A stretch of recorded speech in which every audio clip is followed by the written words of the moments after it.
Good evening, everyone. Welcome to another Final Fantasy Randomizer speedrunning competition on RPG Limit Break. Tonight, the first ever Randomizer Double Anti-Bingo tournament continues with a first round matchup between the Angry Canuck and wldham. I'm RockSolid84, joined in the booth by Woat. Woat, maybe we should start with this. What exactly is Double Anti-Bingo? Alright, so Double Anti-Bingo, it's pretty simple. You have a bingo board. That bingo board is full of objectives. You have to complete 2 bingos, so a row, a column, a diagonal, whatever it is, as long as you do 2 of them. The trick to it, though, is your opponent gets to dictate one of those rows, columns, or diagonals you have to complete. For example, tonight we see that wldham is forced to do column 4, while the Hangry Canuck is forced to do row 2. And as a result, neither of them get to use Fade. Yeah. It's going to be in the White Magic shop here in Canaria. I was exactly about to say that, although as we see, in fact, we've got some other good white magic here, Wall and Cure 4, which is going to be nice for the Angry Canuck, who is forced to take 2 white mages. Chat is commenting on the difficulty of that second row, of course, with 2 white mages usually not being that great, and with Fade taken off the table, it's even worse. But we got some positive stuff here, Wout. How are you feeling about these party comps so far? I mean, it's one of those things. wldham's decision to just go black belt and a bunch of people in hats, I like. And the fact that the Hangry Canuck is also going with a black belt as well as a black mage to complement those white mages. This is going to be a very magic-heavy seed, regardless of what spells you are and aren't allowed to use. Yeah, no doubt about it. And it's especially because you mentioned that they've both taken a black belt. We do have Blursing on, and the fighter penalties, one of the big ones, is that all the fighter can use is thief swords. Not ninja swords, thief swords. So if they had wanted to do a fighter composition, they probably changed their mind as soon as they saw that. Yeah, I've been out of the loop just long enough to where the class bonus and malice thing is still new and exciting to me, and yeah, that's wild. Yeah, Blursing's a lot of fun, as both of our runners take a garland at almost exactly the same time and get a chime from the king and a key from Sarah. So that'll be a quick Corneria check. Blursing is one of the newer features. I believe it comes from version 3.0 or maybe 3.3. And it definitely does change up the game, because you can get things like adding spells to characters that don't normally have it, or certain key items that you can't use, as we find the canoe in Corneria locked. Yeah.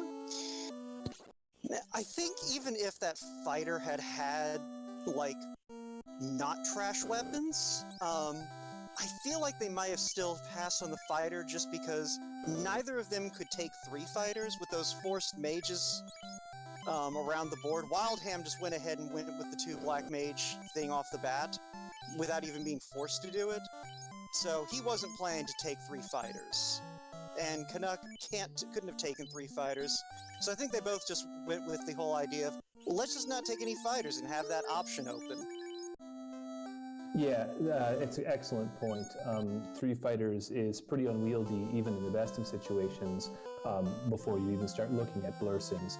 One of the things, though, about taking a black belt on bingo that is inconvenient a lot, and we may see this come into play, we've got that tile down in the bottom left, promote as soon as possible, which can be a negative when you're running with a black belt composition party, because you don't necessarily want to promote before you've had the chance to grind up and get that magic defense. Yeah, but at the same time, where it's situated on the board, that's, out of all the places it could be, that's one of the better places to go, you know what, I'm just not getting that square, because Canuck definitely wasn't going to do column 2, row 5. Not when he's forced to take 2 white mages. And that used only cursed weapons tile makes me feel like column 1 was going to be an unpleasant one regardless. Yeah, that's a fair point. And we'll just go over this again in case we didn't mention it. Each one of the runners does have a row or column that they're obligated to complete. In Canuck's case, it is row 2. You can see that marked with a red poker chip there. And Wildham, with the green poker chip, has to complete column 4.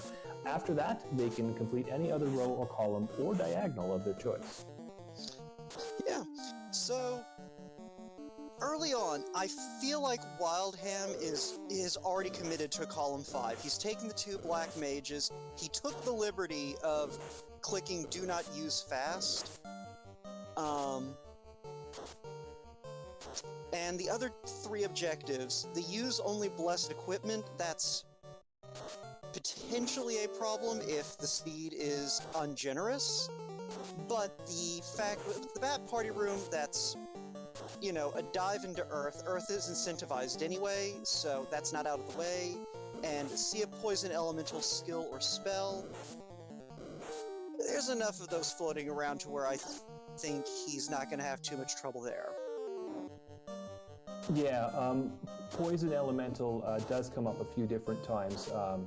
And there are a few attacks that are poison-based that you might not know offhand that are, because they result in instant death. But yes, there are a few of them, as we see the crown handed over from Vicky. Yeah. Yeah, I'm looking at this, I'm trying to think what Canuck could go for. Because he's got to do that row 2, so he's got to go hunt down Lich and use Quake. He's got to visit Earth anyway to hit every room on Lich Floor 1. I'm looking at column 4. He's got defeat Warmech, which is patrolling, so we can find that very easily. We've got defeat every trap tile in Ice Cave. Well, that doesn't take long. Okay, Canuck's not going to do that. Why is that? Canuck hates Ice Cave. With a burning passion. Sometimes your personal proclivities can come back to haunt you as Wildham picks up Brack and Black Magic. Yeah, he and I were co-op partners a couple of years ago, and that was the one thing that we agreed on, is he was never going to go to Ice Cave. Ice Cave was my problem. Oh no. See, because I mean, the last one there, saving Lake North of Waterfall, that's dead easy. So I'm liking that column 4. Yeah, but I think the fact that Canuck forced that on Wildham tells us what Canuck thinks of column 4. Fair enough. Fair enough. Yeah. Honestly, column 3... if it weren't for that dragon tile... Column 3 almost feels like it might have some promise for Canuck. Because he's already going to have to go to the bottom of Earth Cave, so the bats are basically free. Again, status elemental pops up in a lot of ways. The hard part's just remembering what stuff qualifies.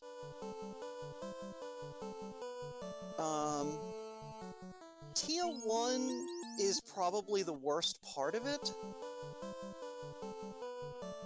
But it does at least give you a chance of bumping into one of those dragons you gotta kill.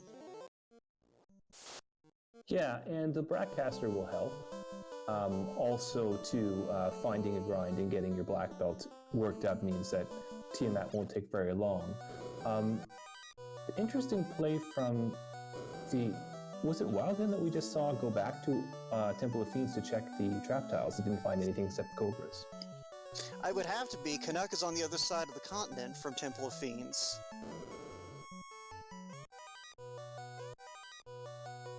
Yeah, that's a smart play. When you're playing with Black Belt Comp, you do rely on finding a good trap tile.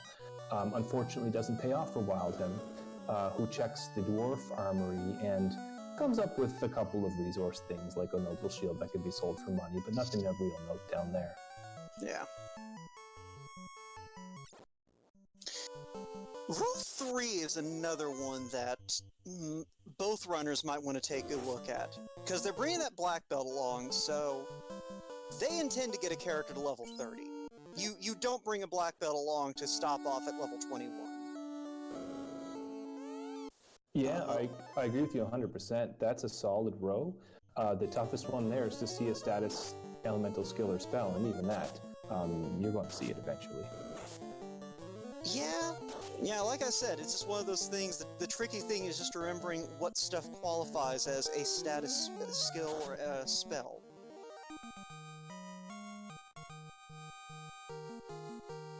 Question chat. Wildham has both the blessed and cursed weapons panels lit. My guess on that is he has one of those lit, both of those lit until he decides which one, if either, he's going to do, just so he doesn't have to remember to light it. It also makes sure his opponent doesn't necessarily know which row or column he's doing quite yet. I don't know if he's thinking that metagame, but it is a sometimes promising tactic in double anti-bingos to kind of keep your opponent guessing what you're doing. Yeah, definitely, it's something that you've got to watch out for if you're looking after your own bingo board. Of course, we're usually pretty understanding if somebody forgets something here or there. It's usually not a big deal. Chad asking about, or actually it's our tracker, Sunflash Room, pointed out that there's a new feature on Astos. After you fight Astos, there's now a confirmation box that comes up and tells you what you got. And it doesn't change the mechanics of the games at all. It's just a nice thing because sometimes, as happens there, the text goes by so quickly you forget what he actually gave you, and it's nice to get that little confirmation there. Meanwhile, Wildham has found a spike tile that, at the very least, is going to give him some nice early levels. Yeah, and it looks like he's going to do it with those mages there just to get some levels, but maybe would like to get them. I think the priority is going to be on the black belt. Yeah, either that or he's going for the rare, you know what, I'm just going to let the red mage stand in front and hit things with magic. Well, it could be. Actually, the Blursing on this particular seed does give the red mage some unusually powerful tools. If we find a Vorpal or Katana, the red mage can wield it. Well, normally, red mage, not red wizard. That's nice. Yeah. Because, yeah, red wizard normally does get Vorpal, but having access to Katana, aka better Vorpal, I like it. Oh yes, the Katana is just a great weapon, especially when it rolls up. Chad asking if using no weapons ever counts as using only cursed or blessed weapons. I think that it would. I believe the rule is that you can't, so if the tile says use only cursed weapons, you have to turn it off if you equip cursed weapons, and I do mean equipped. So even if you picked up a cursed weapon that's got, like let's say it's a Mage 2 staff -2, you're allowed to use it as an item. You're just not allowed to equip it on somebody. So that's seems to be the test there, is what do you equip and what do you not equip.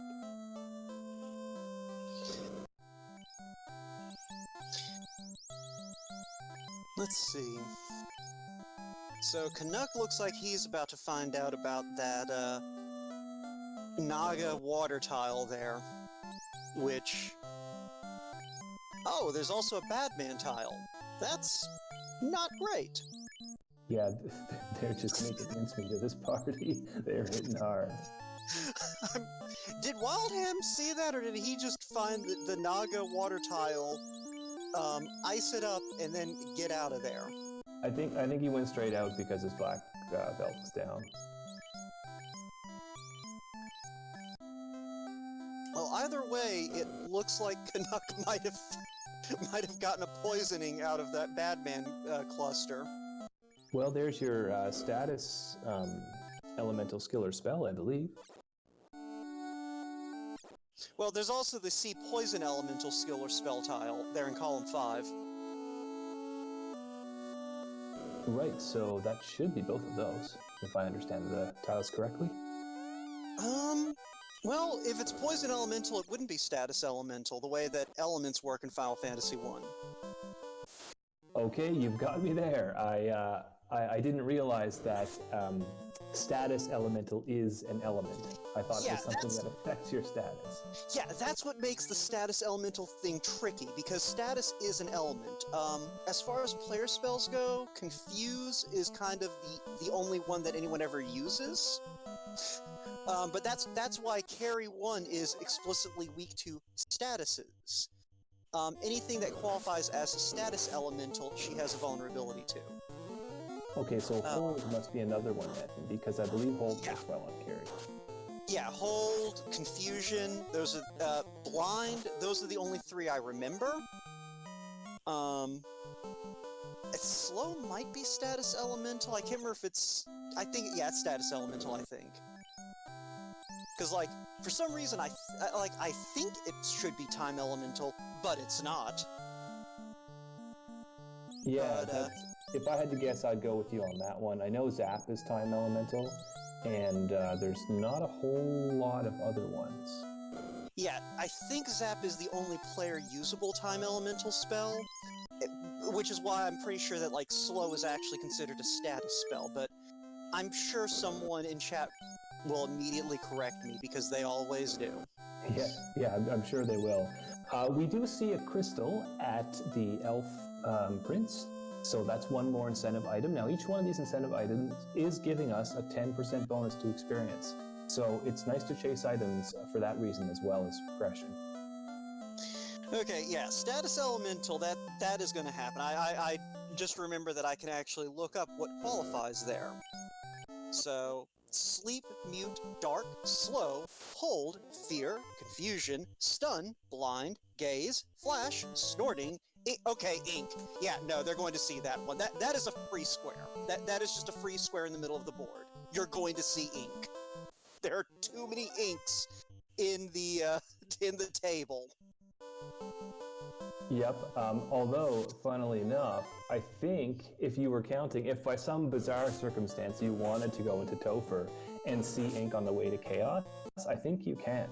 I think you have to have both of your rows lit up before you cross the orb threshold. Well, I'm sure someone in chat can fill us in on that front, but I mean, either way, that there are still 4 inks in the pool just from Kraken 1. Yeah, fair enough. So, some good gear being found. The Hangry Canuck finds Dragon Armor, which unfortunately is not going to be a factor in this seed, and Wildham finding a ribbon in the first trap chest in Volcano. Yeah. Okay, Rock Solid, I do have to correct you there. That Dragon Armor is good for one thing and one thing in particular, and that is getting Spellbind money. Oh yeah, that's a good point. It's basically money armor. Alright, so Dark Moon in chat letting us know that they can go into Temple of Fiends Revisited, they just can't kill Chaos, so they could dip in there. And yeah. I have successfully closed out of the thing that tells me what things are. Stinger's actually Poison Elemental, which I'm guessing is what prompted Wildham to go ahead and check it off. Yeah, so I think Poison is to sort of bring this back to the whole status versus poison discussion, it really kind of sounds like Poison is its own elemental, and then all the other status effects are considered status elemental. Yeah, so Poison, that's going to be your Bane, your Break, your Glance, both of the enemy Poison skills, and Stinger. So Poison is technically both Poison and Petrification. If you've ever played any of the Final Fantasy Legend games, you might remember that certain characters get immunity to Po, Poison, and Paralysis. That's kind of a similar thing to what's going on in Final Fantasy I's elemental system. And then Status is its own element, as we've discussed. And then you have Earth, which is basically just Quake and Crack. Time, which is just Zap, and then you have the Death element, which is its own thing, and that's going to be your Quad X, your, what is the other... I have suddenly forgotten the other skill, the other Death elemental spell you can learn. Oh, Rub. Duh. That's going to be your... You get the idea. Um, and then you have your basic elements, ice, fire, and lightning, and then... Is that all of them? Did I name 8 elements? Because there are 8 elements. Well, I wasn't keeping track, but I can say that I do remember that paralysis, immunity, and Legend 2 on the Game Boy. Love that game. Oh, yeah. I think a lot of this stuff comes from Dungeons and Dragons, and that's the other place you see those things lumped together, is the saving throw against paralyzation, poison, and death, I believe is what it was in D&D. I think death was its own saving throw in first edition, which is what Final Fantasy 1 generally apes. So, Wildham, in the meantime, it looks like he's going to go after this carry 1 kill real quick. Yeah, and facing some experienced dragons on his way in. Now that's going to count towards the kill 3 different dragons tile. Yeah, and Gloomshoe making a good point in chat. If you can, like, that Topher dive is useful if you want to try and get those 3 dragons. I didn't even think about that. Because you're going to see at least 3 dragons in Topher. Yeah, I've actually seen this runners doing this in on a bingo tournament. And of course, when you're looking for that last red dragon or that last frost dragon, they're nowhere to be found. That's just kind of the way it works. But yes, they can be found in those deep floors in Topher. Yeah. I mean, even shallow, you can find the zombie Ds and the frosties pretty early on, and then at that point, you just have to, you know, bump into one of the other 3 kinds of dragons as you're doing your thing. Yeah, fair point. There's the loot in Crescent for sale for quite a lot of gold, it looks like. My screen's a bit blurry, so I couldn't make it out, but it looked like it was in the 60,000s. Well, I'm sure that we will, I'm sure that money will be raised. The nice thing about these mages plus black belt setups is just, like, once you've gotten, like, your first 3 or 4 levels of spells, you just kind of have money to burn. Like, it is a slow start financially just because you've got to buy all of those spells for everyone, but once you've got those spells, you're pretty much good to go. Yeah, exactly. You're not buying a lot of gear, although you might want to spend some money on gold bracelets and pro rings. But with the 3-man party composition Angry Canuck is running, that won't be much of an issue. So yeah, money's likely to be pretty plentiful in this seed. Yeah. Bad Road in chat correcting us that it was paralysis, poison, and death in AD&D. So, good call on that one. That's no, you still may be correct, because you see, AD&D is the one that I played, that's 2nd edition. So if this game is based off of 1st edition... First edition is technically also AD&D. I was unaware of that. Yeah, there's classic D&D, which just, you know, came in the floppy paperback and Elf was a class, and then you have AD&D, which was in the hardbound books and had the amusing cartoons and all that good stuff. And Gary Gygax's errata that included, no, you cannot create water in people's lungs. Which is my favorite piece of errata ever, because you know that means someone did it.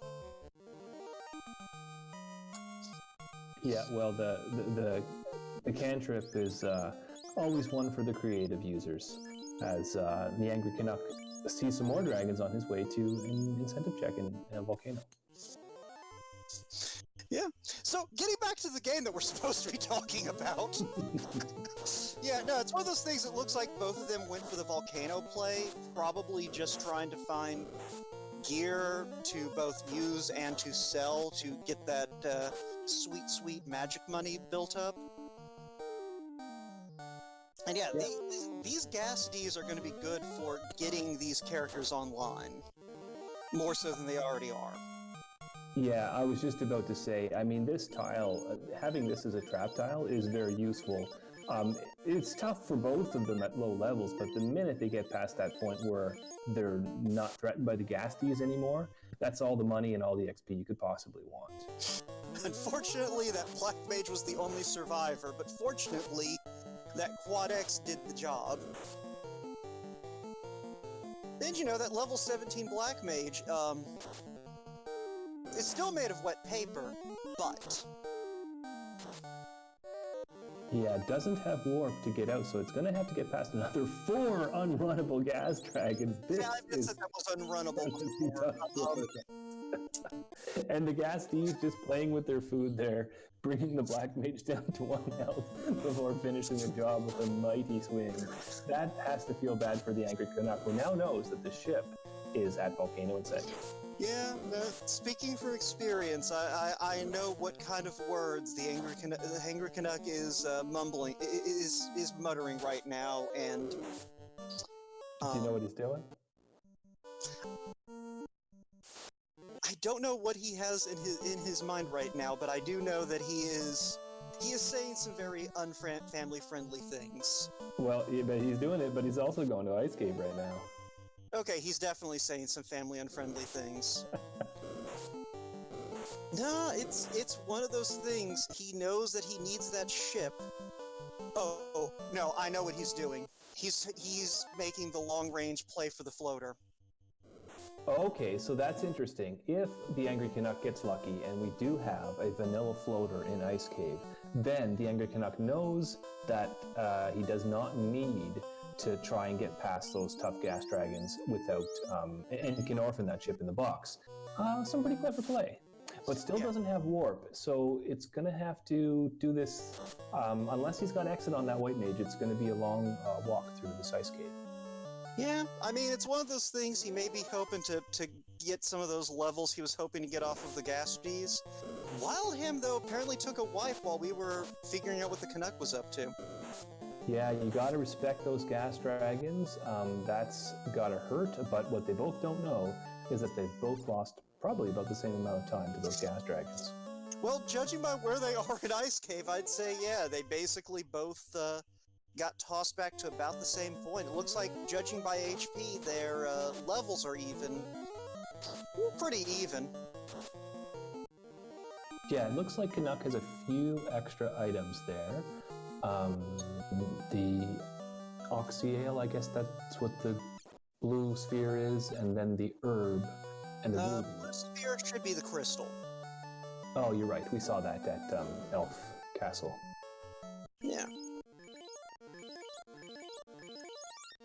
Yeah, and then the herb from the TNT. So yeah, big difference right now, it looks like, is Wildham has not gone to turn in that TNT yet, and so has not done that whole run around to pick up the ruby and the crystal and the herb. Okay, and it also probably means that the Angry Canuck has not checked what ruby is gating. So that's 2 more items. There's a chance for the floater to be there too. Oh, no, he can't. He can't get to it. He needs the ship. Oh, of course. So, and we do have Titan's Trove turned on tonight. For those of you who've never seen a Final Fantasy Randomizer race before, Titan's Trove is a flag that edits the Titan's Tunnel so that our friendly neighborhood Titan moves a couple of steps to his left, remodels the cave a little bit, makes sure you can't get to those chests from either side without paying his ruby tax. Yes, the Angry Canuck making a beeline for the item and finds another magical grind tile. This one's even better because it's not quite as dangerous. At least shouldn't be if we don't see any nasty skills from these items. I was going to say, we have script and skill shuffle on, as well as randomized touch attacks. For Agaba can... Oh, they have slow. Well, the good news is that there's a status effect for Canuck. And it's the tail. Womp womp. Yeah, that's one you don't want to see if you're Angry Canuck or Wildham for that matter, because neither of them are probably very interested in promotion. We can't use fast anyways. We can't use fade anyways. And so you don't want it. You especially don't want it for the black belt, and you don't want to be forced into it if you accidentally find the floater, and now you've got the tail and the floater, and you've got to go promote even though you're not ready yet from a grind perspective. Yeah, well, again, that's assuming you're touching that bottom left corner, and I could see someone maybe doing that diagonal, but even then, that no one likes to go to Lefay, excuse me, under the best of circumstances.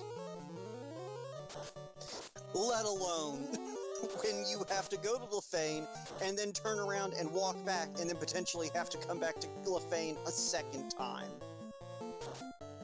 That being said, Canuck at least going ahead and trying to pick off a few of these Agama with their dark and their slow and their status effects, but he gets through it, and that's pretty much going to put him back where he was after that fight with the Gasties, except on most of his party, instead of the one black mage who lived. Yeah, the mage who lived, unfortunately, did not live much longer after that. Oh, those red bones on wldham. Oh, that's bad. They have trance, and they have stop. Okay, so it'll be a time sink, but not particularly dangerous, I wouldn't think, or are they hitting hard as well? I don't know, but that's still like... Oh, they have poison, too! Damage poison! Oh, now that's troublesome. Yeah! Okay. And I think that I saw Fire 3 get thrown out, too, so, yeah. Don't go to Marsh Cave. Okay, so each of our runners have encountered some adversity now early on in this race. We saw the Angry Canuck getting taken out by some gas dragons, well, both of them actually, in Volcano, and now the Angry Canuck got out of Ice Cave without seeing those red bones, but wldham did see them, and wldham's going to try it again. Okay. I will point out the reason Canuck didn't see that. I don't know if you were paying attention. Canuck stopped for nothing in that cave. He went down there, he opened that box, he killed the Agamas in front of the box, and he left. I don't think he opened a single other chest outside of the incentive box. No, I can confirm that he did not, and that's just goes to show how little respect he's got for Ice Cave. Or how much respect, if you want to look at it the other way around. Oh no, it is vivid, vivid, visceral hatred. I cannot describe to you how much Canuck hates Ice Cave. Yeah, so Sunflash Rune asking in chat, or just confirming, there in fact are not two loose, it's the other way around. So we have more locations than item, which means that some of the locations will end up giving you something worthless, like 167 gold.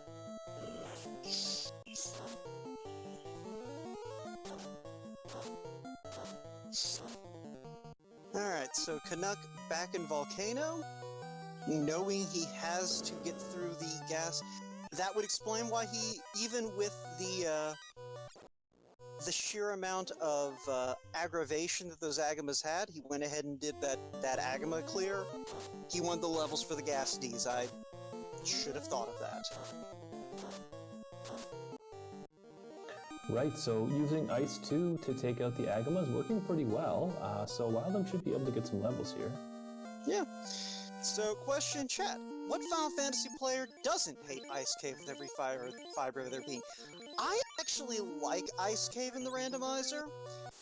Most of the bad things in Ice Cave get shuffled elsewhere in the game, just statistically speaking.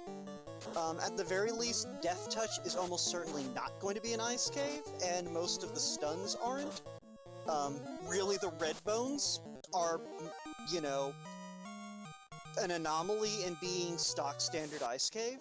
Like, if I have the option to hit Ice Cave, I'll go there as early as level 8 in the randomizer, because I know I can pick up some good levels and possibly find some decent gear. Yeah, Ice Cave is actually great in Rando because it's a high-density chest dungeon. You often have warp before you go in, unlike the vanilla game, so you can skip a lot of it by doing the warp trick. And there's, I think, 5 trap tiles to check, so lots of opportunities for grinds. So Yeah, lots to like about it. There's the 2 in the whole room, there's normally the undead tile, there's the frost wolf tile, and then there's the frost dragon tile. Yeah, 5. Yep. So chat kind of weighing in on this, and definitely there's the team Nevermarsh is alive and well in this chat room. Marsh is so much fun, though. You have to go through 3 floors before you find out if there's anything of value, unless it's in the 4 chests that are easy to get to. Yeah. But you're usually encountering it so early in the game that it's full of things that hate you. Okay, mostly Marsh is fun because of the locked chest in the bottom right-hand corner of Marsh that can have an incentive item in it. Is the bottom right-hand of the middle, or one of the middle rooms that has the incentive locked chest in Marsh? Incentive's the bottom right. The locked one. Yeah. Well, I mean, all 4 of those rooms on the bottom are locked. Yeah, but I meant to say that because there's another incentive in Marsh as well, that same floor, but that's not the locked one, that's the wizard. Yeah, there's the wizard chest and then there's locked Marsh, aka the incentive that no one ever likes to turn on unless they like to watch other people suffer. Yeah, so the Angry Canuck bravely taking some more gas dragons, and it looks like walking out a volcano. He's saving that ship. He got through those gas dragons without getting gas dragoned. And that ship lets him take that ruby to go check another incentive location, and really start pursuing this seed in earnest. And it looks like Wildham is just going to grind these Agma for a little bit, probably trying to get that black belt up to the point where he, really starts hitting hard enough to make a difference. Yeah, although it's tough to do with all 4 light warriors up. Wildham sticking with the non-Dan approach, I guess, just for safety's sake, and won't hurt to have the mages up at least as high as level, I'd say 18 or 20. Yeah, well, I mean, if you think about it, we already know that we've got Lock 2 available, we've got Quake available, we've got Bane, we've got Temper, we've got Fire 2, heck, we've got Slow 2, Quad X, Brack, just in the first 3 levels. We haven't seen Nuke yet, but we also haven't seen what's available at level 5. So if Nuke is at level 5, it's worth it to have those black magic casters able to throw out enough level 5 spells to get you through most dungeons. Yeah, that's a good point. Nuke is definitely a factor here. Fast would be, but not for Wildham, because Wildham, well, I mean, he's not obligated to take column 5, but you have to think that he's thinking about it with only Visit the Bad Party room left to light that up entirely. Yeah, and he knows where the ship is, so... that being said, that would be another reason to keep your black magic casters afloat. You don't have Fast, but you do have Lock 2, and I like to refer to Lock 2 as the poor man's Fast. Like, you can't necessarily get more hits by default, but you can make sure all of the hits you do have land. Yeah. Anyway, speaking of hits landing, there is Invis 2 and Exit at level 5 white, and I believe we saw Saber at black magic, which is at least convenient for the red wizard, if we do find that katana. Yeah, I think, and you're right to say red wizard, because I believe that Saber was in slot 3, and I believe that means that it's out, that the red mage can't cast it until we promote to a red wizard. Yeah, because slot 3 black magic at level 5 is in vanilla warp, aka that spell you really, really wish you had before class promotion, but you can't get until class promotion. Yep, that's one of the only ones that I know, and it's because of that very reason.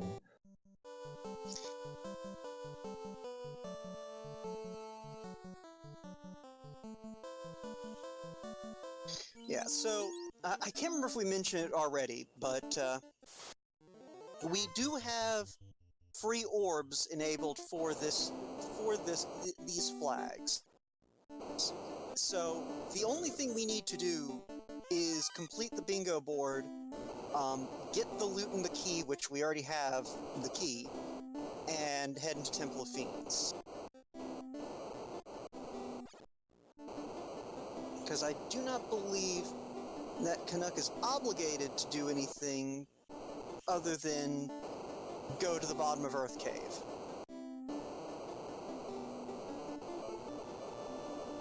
You're saying that Canuck needs to go to the bottom of Earth Cave because...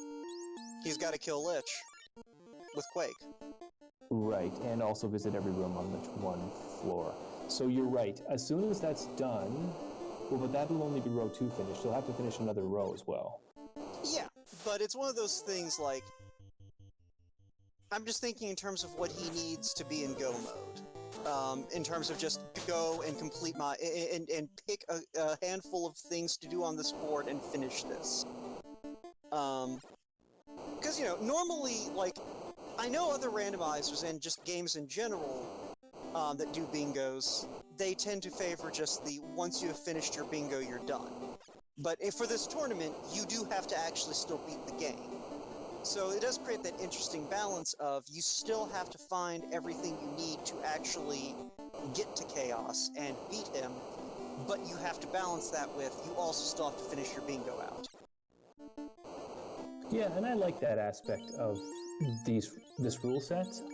It is always satisfying to see the game finished properly, and it does give you that kind of extra added benefit of or difficulty of seeing Topher come through, which could have gatekeepy bosses and all of the fun stuff that comes along with that. Oh dear, I think Canuck is under the impression that visit every room on Lich 1 floor is every room on Earth 1. And not the floor that Lich 1 is on. Do you think, or is it possible that the Angry Canuck was just checking trap tiles? Well, he went ahead and clicked off, visit every room on Lich 1 floor. Oh.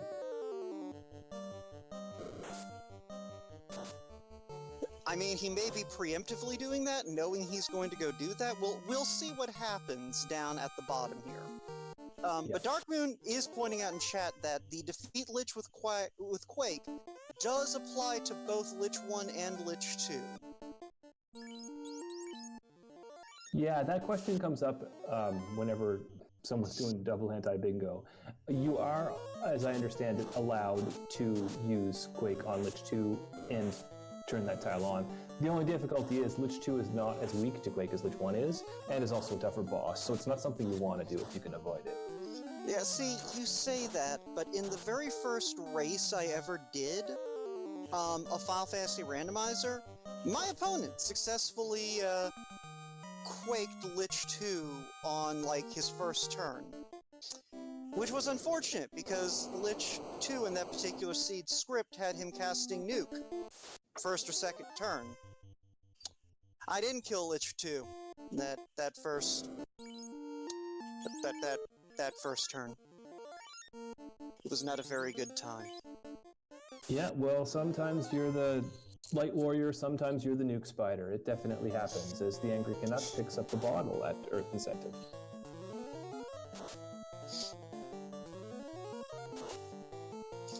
Yeah.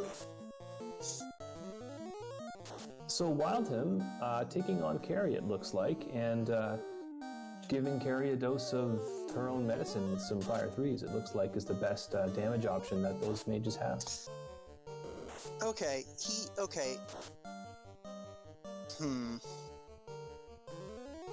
Excuse me. I'm guessing he's just doing this for the quick exit to the volcano. Yeah, it's not going so well, though. Yeah, well, that is the thing about Carrie, is, You don't realize it because of her vulnerability to status effects. But oh no.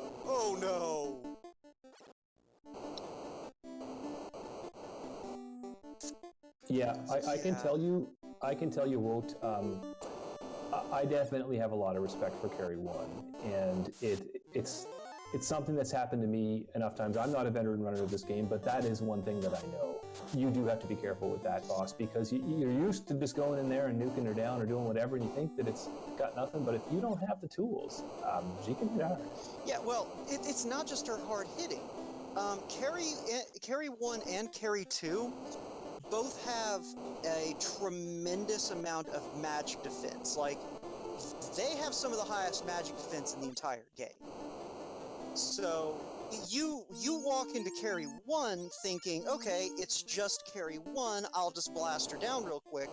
If you're not rocking Nuke or Fade, you're not going to do as much damage as you're expecting with magic. That's just kind of the reality of fighting Carry 1. And like you said, she gets a lot of hits, and if she rolls a little high on her damage on her strength, she can do a lot of damage very quickly. Yeah, so wldham, of course, recovering from that with the grind on some Gasties, as the Angry Canuck is taking on the speed bump Lich. Now, Lich is substantially easier than Gary, but we're making it a little bit more difficult because we're trying to beat Lich some cake. That is an unfortunate situation for that Black Mage to bump into, but fortunately that Tier 4 showing its worth here. And Lich turning down cake 3 times in a row now. That's not good odds, but we keep trying.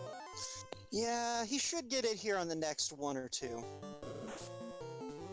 By which I mean we can see over there that he's about to get it. Stream delay. There we go. Lich finally accepting his cake, and life continues. But not for the undead. Lich. So the Angry Canuck now has row 2 complete, and is pretty close to column 5 with just 2... He can't do column 5. Can't do column 5 because to take 2 Black Mages is there. Unless he switched, couldn't he go to a pub and hire a Black Mage? No, the take ones require you to start and finish the seed with the specified characters, I believe. Okay, because I thought you could go through and use a pub to switch it up and then finish the game with the characters you're supposed to have. But I could be wrong about that. I think I saw that it is a start and finish. That might be... It might be different for the take 2s, but I can't imagine Canuck would have started with 2 white mages if he could have avoided that. Fair point. That being said, row 3 is looking pretty good for Canuck. Like, he's going to try and do level 30 on that black belt for sure, and the wood, iron, and steel armor, that's just hit up armor shops and find where you need to buy it. Alright, so Sir Link-a-Lot clarifying. You have to start with the 2 characters, and you have to finish with them, but you can sub them out in between. Okay, so that's good to know. The Angry Canuck finding pro rings at Gaia for about 4K, those will come in handy. And deliberating a little bit, maybe thinking about gearing up, because getting closer and closer to being ready to do a dive. I guess at this point, if you're right, it's just a matter of finding those armors. Yeah. Which I do not believe we have, let me pull up the Steel may be a crescent. I think he's about to find that now. Yeah, the shopping flags here. Yeah, the way these shop flags are set, all 3 of those armors should be available somewhere in the world. Where in the world is a little bit at question, but we should have easy access to every armor shop in the game now, so Canuck should not have too much trouble tracking down wood, iron, steel if he sees that row 3 is basically free at this point.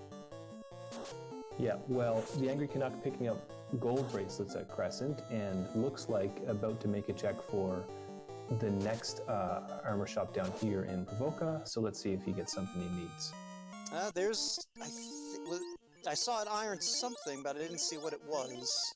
That was an iron gauntlet, so it won't work for him. He needs the iron armor. All right, well, apparently he is about to find it.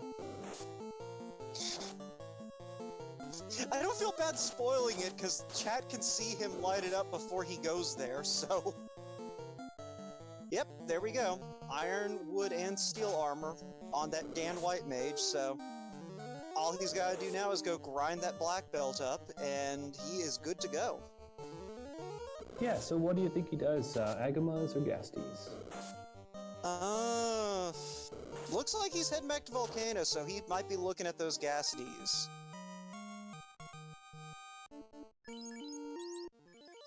Yep, and interestingly, has not hit the required items to... Oh, well, I guess it doesn't matter. Yeah, I keep going back to that promote as soon as possible tile, but like you said, it's just not a factor in this race. So it doesn't matter if they light it up or not. Yeah. Now, one thing I haven't been thinking about, wldham still doesn't have a cube. Doesn't he? We've definitely seen the cube somewhere. Have we? I'm going to check the notes. I thought we did. Yeah. Shoutouts to our tracker, Sunflash Rune there for... Yes, and Sunflash, doing an excellent job here, points out that we haven't seen the cube, but we do know where it is. So we got a hint in Provoca that told us the cube is in Lefane. Okay, so he is instead being logjammed by not knowing where the slab is, then. Right, because that means we would need to get the slab and translate it before we could get the cube. Yeah, so... Yeah, wldham, I think, is kind of behind the 8 ball right now. He's lost so much time with these grind attempts that have gotten sabotaged that he's kind of lost sight. He still has to get to Warmech. Like, that is a hard... he has to get up into Sky Palace and hunt down that Warmech. Right. So... I've got to imagine that that's the situation right now, because otherwise you've got to be thinking... If you're running this board and you see where your opponent is in terms of filling everything in, you've got to stop and go, okay, I have got to stop grinding, I have got to start checking item locations, I've got to find this cube, I've got to go and this chime, I've got to go kill this Warmech stat. Or do we already have the chime? Yeah, we have the chime, so... Yeah, well, that's the thing. If the Angry Canuck can... if wldham can successfully get the levels he needs and takes out Carry right now, they can go straight to Sky. Well, not straight to Sky because we don't have the cube yet. But, I mean, you can see how the board's fairly easy to light up. You've got defeat Carry 1, he's right there. You've got defeat Tiamat 1 and defeat Warmech, with they're both right next to each other. And then save in the Lake North of Waterfall, that's free. So it's not like it's difficult to get those tiles, it's just a matter of surviving these gas dragons and that nasty Carry 1. Yeah, I mean, and that's... Let's see. Well, okay, here's the other thing you have to consider for wldham. He doesn't know where the floater is, so he's also got to take into consideration, he's either got to hunt down the floater or accept he is sailing to the desert and to Onrak to fill in that column 4, if he's lucky enough to find the cube right away.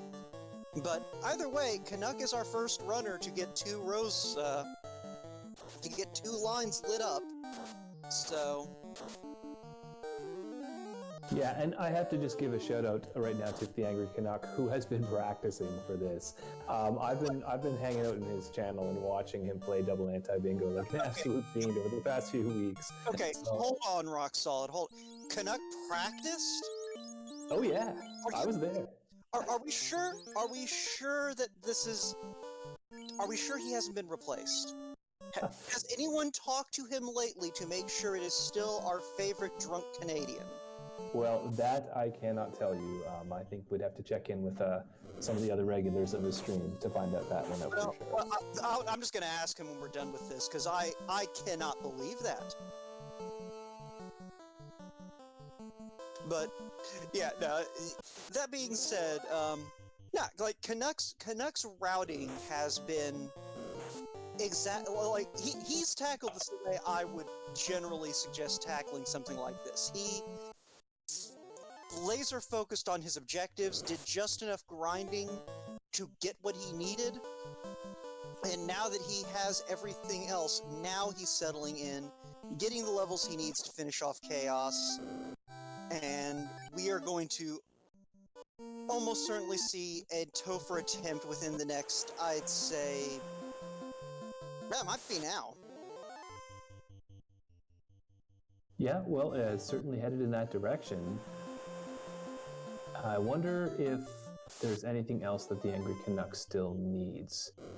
Oh, let's see. Just guessing based on when he was killing characters off, I'd have to assume he's looking at, you know, maybe low 20s on that black mage. Definitely high 20s on the white mage, and then that black belt's gotta be in the 30s. Obviously. Excuse me. White mage might actually also be in the 30s, because he kept that white mage up the whole time. Probably for that exit. Yeah, I think this may have just been a matter of finding the town that had the heal potions, and it looks like he also needed to buy his loot as well. Although it looks like he's doing some magic shopping, so there may be some more bits and pieces that the Canuck wants before he goes down. Yeah, but it is one of those things at this stage of things. He's comfortable with his levels clearly, which, given what we have in the flags, and I'm just going to pull them back up to remember my boss scaling here. 100 to 200%, if I'm not mistaken. On the HP, and then 50 to 200 on the stats, it looks like. So, right. Yeah, so clamped HP, unclamped scaling on the stats. Yeah, I'd say a black belt in the mid-30s. I'm comfortable with making this Topher attempt. And hey, look, gas dragons! Yep, just giving the Angry Canuck as much pleasure as possible on the way down to Topher. Chad had pointed out a little bit earlier that the gas dragon grind was looking scary. Well, if you were with us before, those gas dragons have taken out each of these runners at least once, and wldham lost a pretty big grind as a result. So they've been a difference maker this season for sure. Yeah.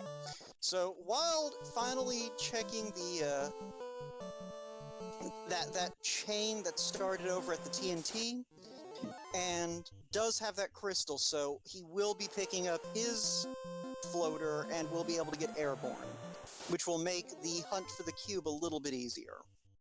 By which I mean, if he goes and turns in that bottle, then he'll have the canoe.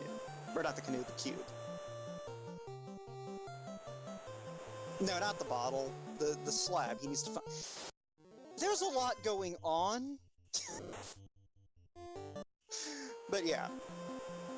But he at least has the floater to make it so he can get the cube. Wherever it is, it's in Lefane, right? Yeah, so the cube is in Lefane. We know that because of the hint givers. And of course, to get that item, we're going to need the slab and to get it translated. And the slab is... we don't know yet, but then how can the Angry Canuck...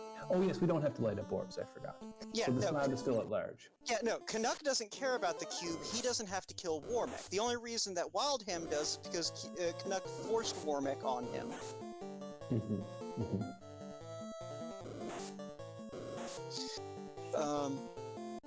So yeah, it's one of those things. It's looking like at this point, Canuck chose the more savage row.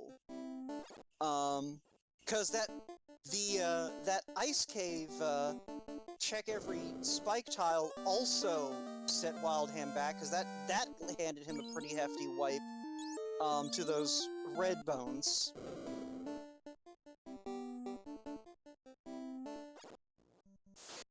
So yeah. Anyway, Canuck has already killed Lich 2, and Carry 2 was almost certainly about to follow in his wake. And then we actually get to the bosses people care about in Topher. Yeah, well, I just want to echo what you said about Canuck's strategy, because, I mean, I said it right when we got started. I thought that row 3 was, or column 3 rather, was a gift, but I didn't know that we were going to be still looking for the slab at almost the 1 hour mark, and the Angry Canuck's already in Topher and just about to take on Carry 2. Yeah, I mean, something like column 4, okay. I guess I didn't really go too deep into analyzing the advantages and detriments of the column and rows that they actually forced, because I was kind of focused more on what they can do to complement those, but yeah, that defeat Warmech tile is really the strong suit there, because even if you have an easy time finding everything to get to Warmech, then you have to kill Warmech! Yeah, and that's a fair point. Carry 2, meanwhile, is hitting pretty hard again, but seemed to low roll on HP, even though it couldn't be any less than vanilla. With 2 shots from the black belt taking care of Carry 2, we're on to the tough ones with Kraken 2 coming up next. Yeah. Now, this is where I like what Canuck did with his leveling. Getting that white mage up into the 30s as well, so that he doesn't have to worry about the white mage going down easily, knock on wood, and thus can at least be assured that no matter what happens, as long as he gets through the fight, that white mage is probably going to be alive to pick up the pieces. Yep, and so far so good for the Angry Canuck, who gets through 2 rounds and a nuclear comes out, but just as you said, the white mage has enough health easily to take a nuclear shot. Yeah, and it's just a matter of getting some time for this last punch to get through, and it does. Yeah, that is a 500. That is a white mage toting 500 plus HP. Which that is something that you don't think about. The white mage actually gets really good HP growth, all things considered. Like, if you do level a white mage up, they're generally going to be able to survive if you can find some decent blessed equipment. Yeah, I think we also may have had a vitality boost with this Blursing as well, but you're absolutely right. The white mage does have an HP pool and can be expected to survive a nuke if you get it up into those higher levels.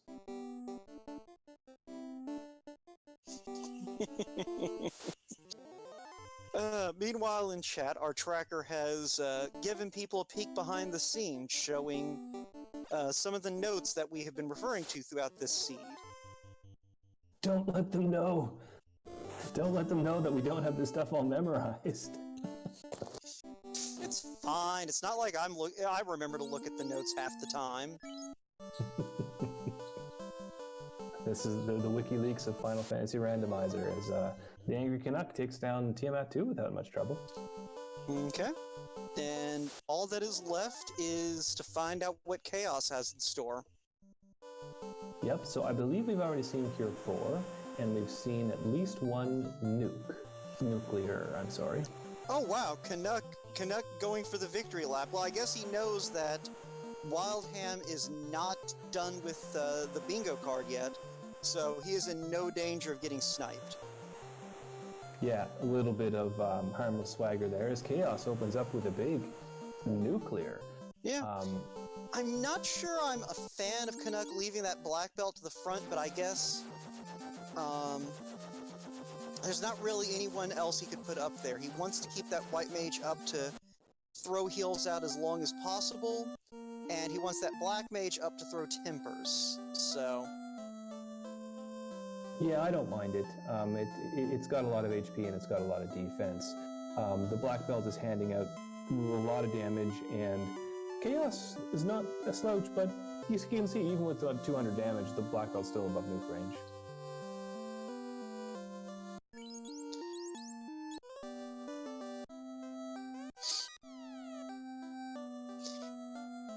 yeah, thrown out. Yep, that blaze takes down the black mage, but even the white mage is still above nuke range. But there is our shaking screen, and it looks like Canuck. Yep, Canuck has finished it. Yes, get your GGs out in chat for the Angry Canuck. Yeah, that was. Yeah, that was a 1 hour, 3 minutes, and 48-second finish. Yep, absolutely blazing through the seed. To get close to an hour on the double anti-bingo with this flag set, that's an accomplishment. Mm-hmm.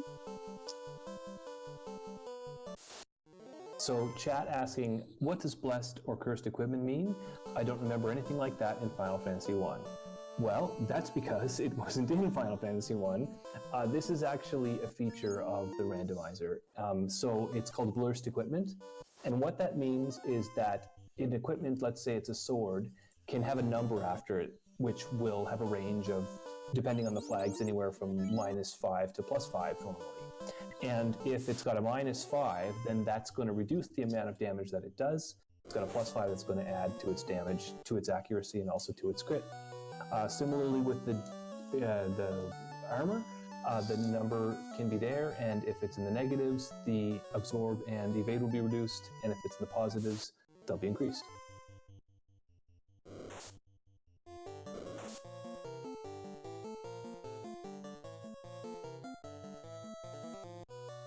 All right, I'm going to see if Canuck wants to come in here and have a chat.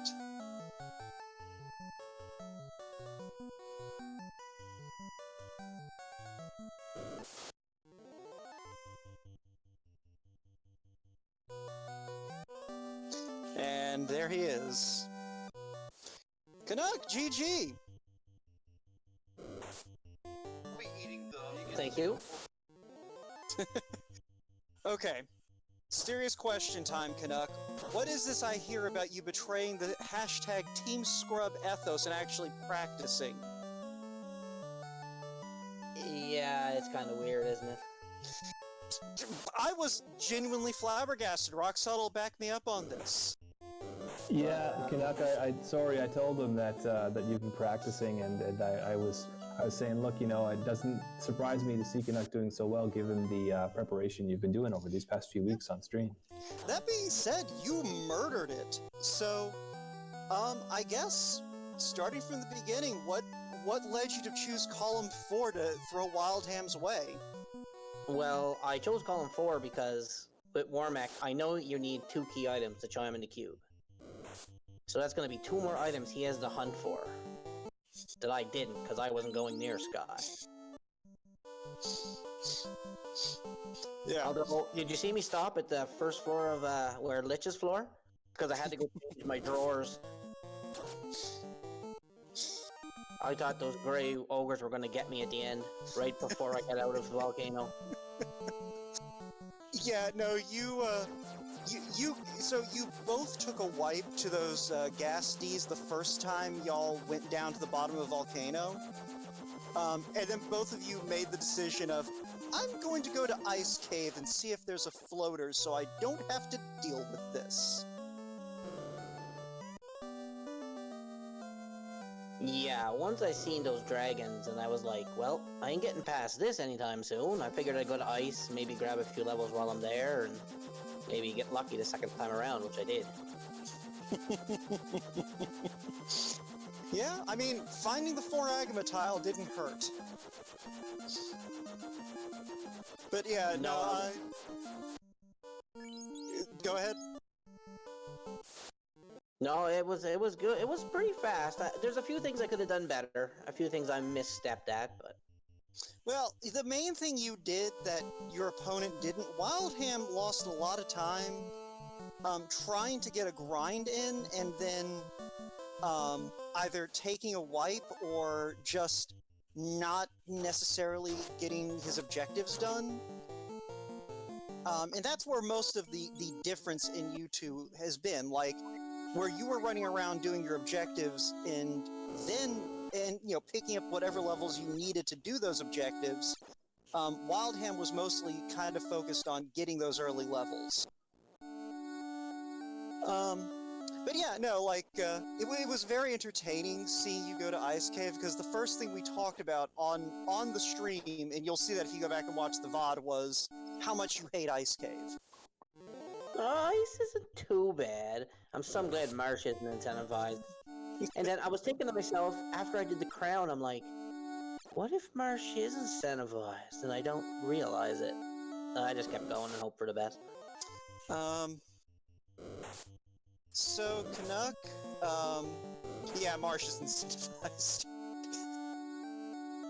Clutch plate on Lich, though. Yeah. So, what were your thoughts on the row that you were handed? Like, of the objectives that you had to do, which one kind of stuck out to you as the, crap? Yeah, see elemental status or skill. Because I know I'm not going to fight much. I don't fight very many enemies. I don't open many chests. I don't touch any trap tiles hardly, so I was like, if I don't get something there, I might have to fish around the sea, but I got lucky and got it. I can't remember what hit me with it, but something hit me with it. I think that was when you... What did hit you with that? I can't remember which one you saw either, but... Oh, snorting. I got snorted by the images. That's what it was. Yeah, so Wildham also saw a bunch of status elemental skills or spells. Redbones had... What was it? Stop... Trance... Fire 3 and damage poison. Yeah, they also covered the poison elemental skill or spell. So that was another time. I don't remember what hit me. I don't remember where I found the poison elemental skill at. Wasn't that the Badmen that you ran into? Oh, yeah. Yes. Like, I don't know what they hit you with, because I wasn't looking at that moment, but I saw that tile light up right after they murdered you, so... Yeah, they poisoned me. No, the nightmare hit me with it, I think. Well, I guess that's what... I guess they hit it with something. Well, I didn't need it anyway, and it wasn't... I had my 2 rows picked before I started. I knew exactly what 2 rows I was going for. Yeah, and Wildham was in a similar boat. From what I can tell, he was going for column 5 from the get-go. You and Wildham, because, he had to check all the spike tiles, and you're just run, run, run, run, run! Well, I fight as I try to go along, because you really only need to get your mages level 23, 24 at most. If you got a black belt who's 32 or higher, you're pretty well set. And you can pretty much grab that walking on your black mage and your white mage if you really fight everything as you go along. Yeah, but what level did you get that white mage up to? I kept the white mage around on the grind because I was scared of those gray ogres walking out of Volcano. So I'm like, well, I'm going to keep the exit just to be safe. And the levels will help because she had Cure 4 in Life 2. So, I mean, as you can see, I used Cure 4 to pretty much get me through everything, so it worked out well. Yeah. Alright, so Wildham has finally retrieved the cube. I admit I wasn't paying a lot of attention to where that slab wound up, but I will be checking the notes momentarily to figure that out, and it was in Ordeals. Okay. Yeah, I didn't touch Ordeals, I didn't touch a lot of stuff. Yeah, no, everything you needed just about was in the Inner Sea, except, like... Well, really, all I knew I needed for Go Mode was the rod, the loot, and the key. I knew that's all I needed. The floater was secondary. I mean, when I found the floater, I didn't even bother going to check Sarda, because I was like, well, I don't need him now, so... Yeah, I think Sarda just turned out to be a pure potion anyway. But, yeah, no, like, aside from the stuff you had to do in Earth Cave, everything else, I think, was basically just, circling around the southern continent a bunch. Yeah, it was a long fetch quest off the start. I'm like, where's the ship at? And you're walking back and forth, back and forth. I was tempted on the way when I was tempted to hit the pop grind for a few, but I figured, no, I'll just keep on going to Crescent Lake. Yeah, honestly, when you left Volcano after that gas dragon wipe, that was where I was thinking you were going to go, was to hit the pop up to get a little bit of experience to go deal with the gas Ds, and then you took that left turn and was like, he's going to Ice Cave. Yeah. Yeah, which was mostly because I couldn't remember if it was Ice Cave or Marsh Cave that you hated, so I just kind of went all in on, yeah, I think Canuck just hates Ice Cave viscerally. It's Marsh. It's Okay. purely Marsh. Oh, Wildham throwing the Masmune out the window in Sky. Not just a Mazza, a +3 Mazza. That's gotta be a poke at me. Gotta be. Bad. Gotta be a That poke. tile's not even here! That's the best part. That's I mean, why it's a poke. That's why it's a poke at me. I guarantee it. Just doing it for spite. And he's looking for that patrol in Warmac. He needs to light that tile. Get this done with. If I get that tile, I'm forfeiting probably, because I can't see myself throwing the mass out the window. Well, you heard it here first, folks. If you're facing Canuck and that tile comes up, it doesn't matter what else is in that row. Free win. Anyway, I'm gonna pop out, let you guys handle your business the rest of this run. I'm gonna watch finish it out. So, oh, there's Warmac. Cool. So yeah, well, thanks for doing the comms and the restream and everything else, guys. Appreciate it very much. And yeah, I guess that's it for me. Have yourselves a good night. All right, take care, Canuck. Team Scrub. Team Scrub for life, baby. Team Scrub for life. Take care. So yeah, here is Warmac, and wow.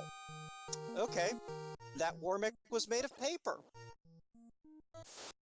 Yeah, things finally swinging in Wildham's way a little bit as we get our cleanup done and get ready to take out the Temple of Fiends. Wildham will, of course, have the benefit of pretty high-leveled light warriors by the time that Wildham goes down there.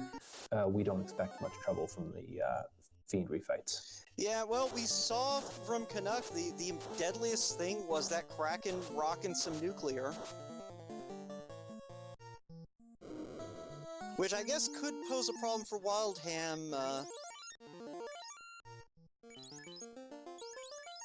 Yeah, Wildham's life caster is his red mage, and so far doesn't have quite the same high HP as Canuck's white mage did, but still above 400, so it should be alright.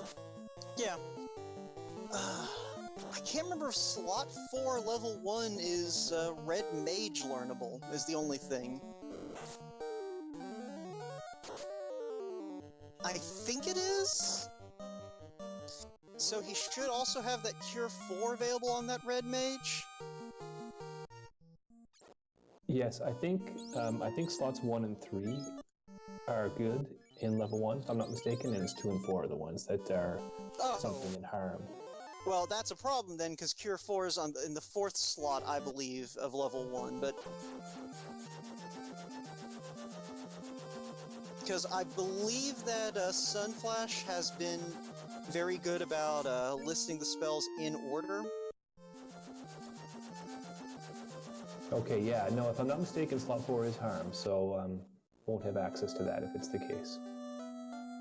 Well, we will find out, because I'm sure that the first time Wildham desperately needs to Cure 4 something and then doesn't, we'll know that he doesn't have Cure 4! Right, so Wildham doing some final shopping here, checking in on level 2 and 3 magic. Can't recall what... Oh, it's armor he's looking for. Heal potions? Heal potions. Yeah, heal potions. All right. I am still, like, one of the other things that's still throwing me off is the new, whatchamacallit, the fact that they added in the, like, standard just click up the number that you want thing. Oh, by quantity. Yeah, by quantity. Right, in the last version of the randomizer, the one you're probably familiar with is the by 10. Yeah, no, like I've played one seed that had the by quantity. Like when I rolled one of the duckling seeds, like a couple of weeks back. But yeah, I'm still flabbergasted at some of the sorcery that our devs are capable of doing with this game. Well, we're watching one of them play right now. I mean, wldham has been instrumental in some of the newer features. I believe wldham worked on the shop information flag, which is a really great one where you can see, when you're in the shops, you can see who's able to cast which spells and who's able to wear which armor, and you can press select on them to see exactly what they do. I mean, these are the sort of things that you wish you had when you played the original game, because you're in that shop wondering, should I buy this sword or not? I have no idea what it does. That I haven't seen yet. It sounds like I'm going to need to roll up some seeds and look at all the shiny new things that have been done. Yep. So I mean, it's been great. There's so many that I mean, I've only been in this community for a few months, but I've seen two major releases of the randomizer that both had a bunch of new flags. Like there's one that you can now shuffle the incentive item location, so the marsh item won't necessarily be in the wizard chest. It could be in any of the chests in marsh. Stuff like that. Oh, that's rude. That's just rude. Like, oh, it's great though. It's like a halfway point between having loose items and not having them. On the one hand, yes, but on the other hand, having to check all of the chests in Marsh. Yeah, well, I get where you're going with this. I mean, if you're not a fan of Marsh, that's not something you want to do. But it can be good because you can go up to the top and you can start checking chests, and boom, you hit it on your second one in. You can be done right off the bat. Yeah. Now, see, really, Marsh isn't that bad. I'm thinking more of if you do that to something like, oh, I don't know, Volcano or Sky. Or even Earth? Or, actually, yeah, no, all of the Fiend dungeons. That's terrible in all of the Fiend dungeons. Yeah, it's not fun in Volcano because then it puts your hairpin checks on the table. But of course, you can always do your high percentage checks first and just hope it's there and work your way around to some of the nasty ones. Yeah. Yeah, so meanwhile, wldham, though, is up to Lich 2, which we know Lich 2 and Carry 2 don't pose too many difficulties. Yes, and to Angry Canuck's question, where was fast? It seems that we don't know. So it could have been at level 6, or it could have been at level 7 or level 8, because nobody checked those shops. Well, yeah, we know that at least it wasn't in Gaia, because apparently that was Warp and Nuke. Oh, you're right. I misread the notes. Yeah. So it could be Lefane, or it could be Unback. Mm-hmm. Or it could be that one, or it could be the level 8 shop in Gaia, but no matter what, yeah, that is, that fast landed, and actually Fade. We never saw Fade either. Which I guess made those two boxes really easy to check off. Yeah, I mean, if you're gonna be forced to not use them, might as well shop at the level 8.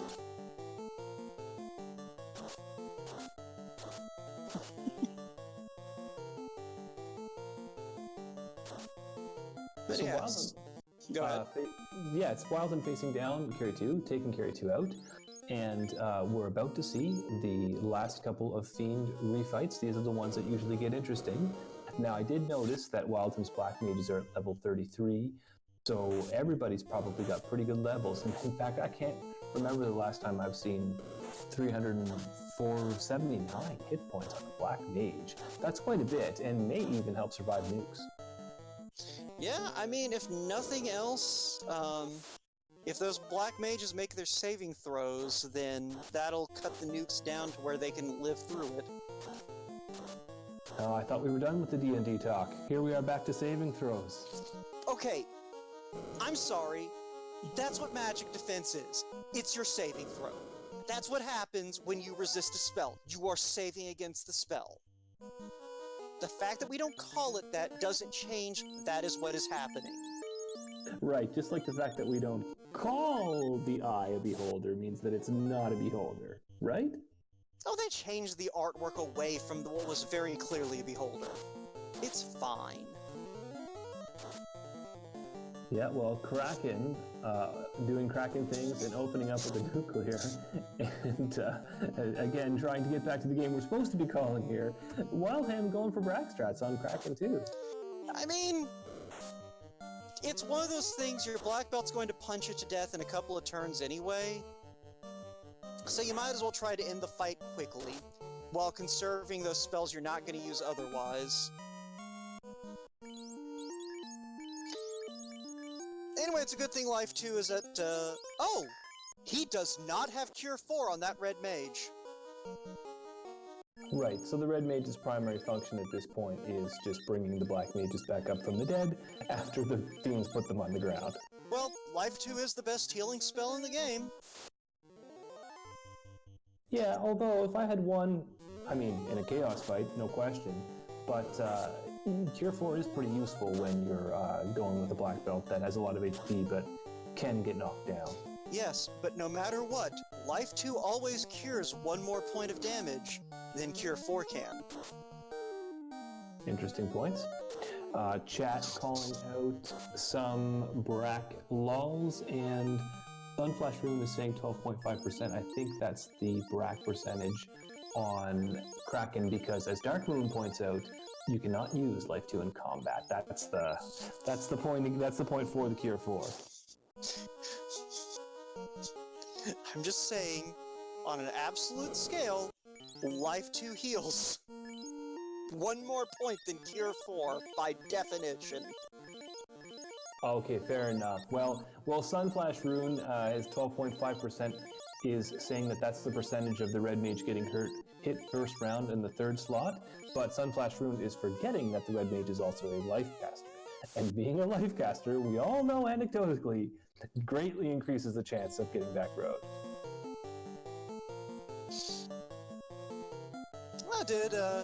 I guess Windham never picked up Temper on those black mages. Yeah, maybe not. I'm checking here. Temper was at level 1, so I don't know why he wouldn't have. I guess favored the damage spells early on and then just never bothered to go back for Temper, which should be fine. This Chaos didn't seem to put up too much of a fight, so he should be able to just blitz through it with heal 3s and punching. Yeah, when you've got a black belt in his mid to high 30s, you don't really need Temper. Usually. Although he is now resorting to potion strats, which is, yeah, potion strats. They exist.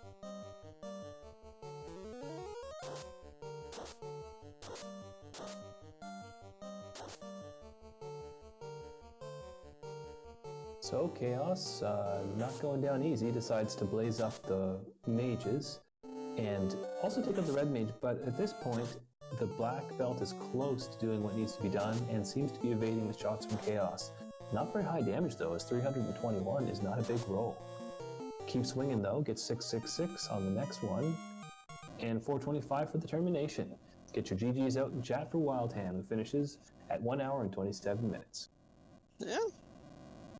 GG to wldham. Let's see if he intends to join us.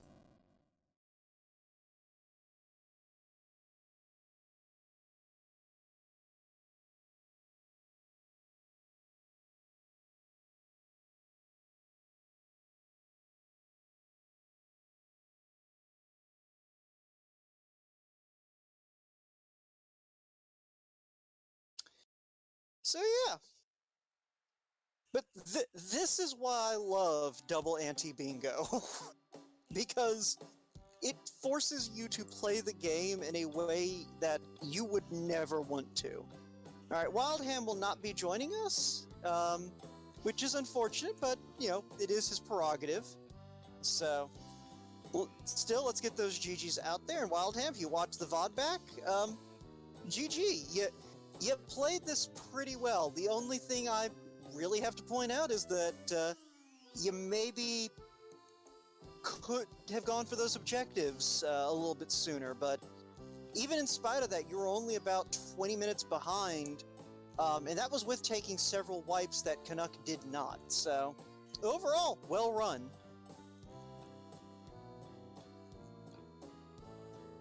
Yeah, definitely. So with that win, the Angry Canuck advances to round 2 and will face off against Burt Reynolds, who has gotten a bye into round 2. Burt Reynolds, of course, came into this seeded at number 2. So we're starting to see the round 2 matchups fill out. Of course, we know Sir Link-a-Lot will be taking on Dark Moon. Gregory Puff has already taken on Caleb and is advanced to round 3. And the rest are mostly just people who have gotten by waiting for their opponents. So lots of action and lots more to come as this Winter Dab tournament continues. This is, of course, the highlight of the Final Fantasy Randomizer community at the moment. We're all watching this very closely and cheering on our friends as they do their best to light up those tiles. So we've got a couple of other things coming up which we could announce, but before we do that, anything we missed, Wildham? Are there any final thoughts before we start to do a wrap-up here? I think we're pretty much good to go ahead and give those final announcements. We have anything we can drop into chat to help folks keep up with what all's going on? If they like what they saw, we might want to go ahead and do that. Yeah, definitely. If you enjoy watching these types of races, you can always try it out yourself. We've got a very active Discord community that you can join at finalfantasyrandomizer.com. Or if you don't want to join the community, there's some resources there that can help you get started playing the game on your own. So coming up, we've actually got some more action tomorrow on Tuesday. There's going to be some more of the of this tournament going on. I'm just trying to dial up the schedule right now. We've got Chanigan versus Sonny Wrath tomorrow at 7 p.m. Eastern Time. And after that, we've got Jay Scheidel versus Phoenix at 10 p.m. Eastern Time. We want to give thanks to our broadcast partners for helping us put these on. Today, of course, we're on RPG Limit Break, and we really appreciate everybody letting us use their channel and have some fun here. And big shout outs to our tracker as well. So we got Sunflash Rune, who's been doing a really good job keeping us oriented here. And I'm RockSolid84, and I'm joined, of course, by Wout. And Wout, it's great to have somebody with your level of experience here helping us new ducklings figure out this game. So I really appreciate that. I mean, it's one of those things. I basically am just here to, like, rattle off what happens under the hood a little bit. And, I mean, you did a lot of the heavy lifting, Rock Solid. You don't sell yourself short. And let's also not forget everyone's favorite Dark Moon, who handled the restream today. Yeah, big time thanks to Dark Moon. Also did the layout for this as well. So if you've been enjoying that Winter Dab background graphics, and of course those lovely light warriors doing the dab at the bottom, that's all DM. So that's going to do it for us. Thanks very much for joining us, everybody. We really appreciate having you here. I've been RockSolid84, joined in the booth by Wout. Until next time, keep your head up, and don't forget to go fast.